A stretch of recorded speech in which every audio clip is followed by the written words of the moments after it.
They were. He had a couple things that I didn't help him get. He had incredible basketball IQ. It's off the charts. I mean, it's as good as anybody. You know, I wasn't there when Magic was there, but um, he can see the floor and do some things like no player I've had. Um, he had incredible toughness. I mean, he'd fight Godzilla. You know, it doesn't matter who it is, where it is, what it is. And then I thought he had one other quality that I just think is getting more lost in our sports world. He had incredible will to win, meaning everybody wants to win, but he would sacrifice to win.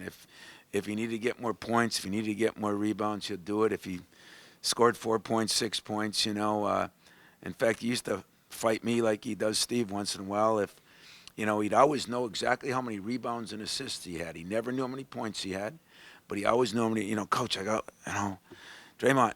We're up 20. I'm pulling you. Coach, I need one more. One more. And then, like everybody else, he'd wear me out. So I'd throw him back in. He'd get his rebound. I'd yank him back out. But you kind of appreciate a guy that cared about the stats that aren't as becoming to most people.